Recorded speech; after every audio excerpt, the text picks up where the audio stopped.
జై శ్రీరామ్ అందరికీ నమస్కారం వెల్కమ్ టు న్యూస్ అఖండ నేను మీ కస్తూరి శ్రీధర్ మిత్రులారా భారతీయ జనతా పార్టీ కార్యకర్తలకు నాయకులకు అదేవిధంగా నరేంద్ర మోడీ గారి యావత్తు అభిమాన సమాజానికి ఒక అద్భుతమైన న్యూస్ అయితే తీసుకొచ్చా న్యూస్ మాత్రం సూపర్గా ఉంటుంది ఖచ్చితంగా ఈ న్యూస్ను మీరు చాలా ఇష్టపడతారు ఓకేనా నరేంద్ర మోడీ గారు మన భారతదేశ ప్రధాని కేవలం మన దేశానికి ప్రధాని మాత్రమే కాదు ఈ ప్రపంచంలోని అత్యంత శక్తివంతమైనటువంటి మొదటి 5 వ్యక్తుల్లో మన నరేంద్ర మోడీ గారు కూడా ఒకరు ఓకేనా అసలు మన నరేంద్ర మోడీ గారు దిగువ మధ్యతరగతికి సంబంధించినటువంటి వ్యక్తి అన్నమాట ఆయన తన చిన్నతనంలోనే టీ అమ్ముతూ ఒకవైపు చదువుకుంటూ ఈ స్థాయికి అయితే ఎదిగినారు అంటే ప్రధానిగా అత్యున్నత స్థాయికి ఎలా చేరినారో మనకందరికి కూడా తెలుసు అయితే మోడీ గారు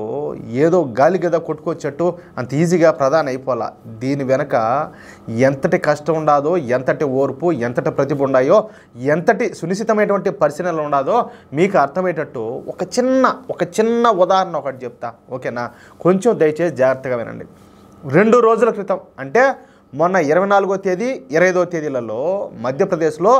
గ్లోబల్ ఇన్వెస్టర్స్ సమిట్ 2025 జరిగిందన్నమాట ఉదయం 9:30 అంటే పొద్దున్నే 9:30 గంటలకు ఈ గ్లోబల్ ఇన్వెస్టర్స్ సమిట్ అయితే జరగాల్సి ఉన్నది ఇకపోతే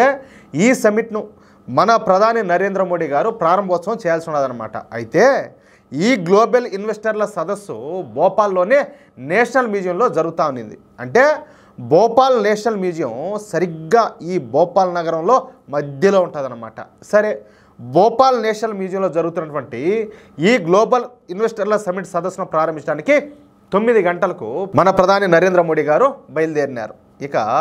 మోడీ గారి కాన్వాయ్ స్టార్ట్ అయింది అయితే ఆ కాన్వాయ్ ప్రారంభమైనటువంటి మొదటి చౌరస్తాలో ఒక 10 స్కూల్ బస్సుల వరకు ఆగి ఉన్నాయంట అది చూసినటువంటి మోడీ గారు వెంటనే ఏంది అక్కడ అన్ని స్కూల్ బస్సులు అన్నీ ఆగి ఉన్నాయని చెప్పేసి మధ్యప్రదేశ్ ముఖ్యమంత్రి అటువంటి మోహన్ యాదవ్ గారిని అడిగినారు అర్థమవుతుందా అందుకు మధ్యప్రదేశ్ ముఖ్యమంత్రి సమాధానం ఇస్తా ప్రస్తుతం ఈ రోజు నుంచి స్కూల్ పిల్లలకు ఎగ్జామ్స్ ప్రారంభమవుతున్నాయి సార్ అని చెప్పేసి సమాధానం ఇచ్చినారు ఇక ప్రధాని మోడీ గారు వెంటనే కాన్వాయ్ను వెనక్కి తిప్పండి అని చెప్పి ఆదేశించినారు ఇక సరే ఆయన మాట ప్రకారం సెక్యూరిటీ అధికారులు వెంటనే మోడీ గారి కాన్వాయ్ను వెనక్కి తిప్పి మళ్ళీ అతిథి గృహానికైతే చేరుకున్నారయ్యా సరే ఇక అక్కడే ఉన్నటువంటి మధ్యప్రదేశ్ ముఖ్యమంత్రి అడిగినారంట ఏం జరిగింది సార్ ఎందుకు వెనక్కి వెళ్ళమన్నారు అని చెప్పేసి అడిగినారనమాట అందుకు సమాధానంగా ప్రధాని మోడీ గారు మాట్లాడతా ఇప్పుడు ఈ స్కూల్ పిల్లలకు ఎగ్జామ్స్ జరుగుతున్నాయి కదా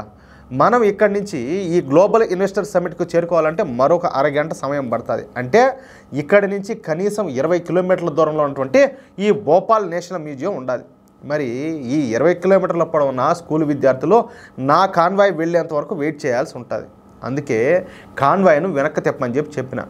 మనం వాళ్ళను ఆలస్యంగా స్కూళ్ళకు పంపించే బదులు మనమే కాస్త ఆలస్యంగా మన షెడ్యూల్ను మార్చుకుంటే బాగుంటుంది కదా మనము ఈ 9:30కు పోయే బదులుగా 10 గంటలకు వెళ్ళేలా మన షెడ్యూల్లో మార్పులు చేసుకుందామని చెప్పినాడు అనమాట అప్పటికి స్కూల్ పిల్లలంతా వాళ్ళ స్కూల్కి వాళ్ళు వెళ్ళి ఉంటారు అని చెప్పేసి ప్రధాని మోడీ గారు ఆయనకు అర్థమయ్యే రీతిలో స్పష్టంగా తెలియజేసినాడు మోడీ గారు ఇచ్చినటువంటి సమాధానంతో మధ్యప్రదేశ్ ముఖ్యమంత్రి అయినటువంటి మోహన్ యాదవ్ గారు ఆశ్చర్యపోయినారంట ఒక క్షణంలో మోడీ గారు ఆలోచించిన విధానానికి ఆయన సునిశ్చిత పరిశీలనకు ఆయన సంస్కారానికి మధ్యప్రదేశ్ ముఖ్యమంత్రి మోహన్ యాదవ్ గారు ఫిదా అయిపోయినారంట ఇక 10 గంటలకు ఈ భోపాల్ నేషనల్ మ్యూజియంలోనే గ్లోబల్ ఇన్వెస్టర్ల సమిట్కు హాజరైనటువంటి ప్రధాని మోడీ గారు ముందుగా అక్కడ మోడీ గారి కోసం ఎదురు చూస్తున్నటువంటి అతిథులకు తాను ఆలస్యంగా వచ్చినందుకు క్షమాపణలు చెప్పి ఇక తన ప్రసంగాన్ని అయితే ప్రారంభించారంట చూడండి ఎంత గొప్పదనమో అంటే ఆయన ఆ స్థాయిలో ఉన్నప్పటికీ కూడా ఆయన ఏమైనా కూడా ఆయన ఆలోచనలే వేరు చూసినారా మన ప్రధాని మోడీ గారు ఎంత ఉన్నతమైన వారో ఈ ఒక్క ఉదాహరణ చాలదా ఇలాంటి నాయకుడు మన దేశానికి ప్రధాని కావడం ఆయన సమయంలో అంటే ఆయన ప్రధానిగా ఉన్న సమయంలో మనం ఉండడం నిజంగా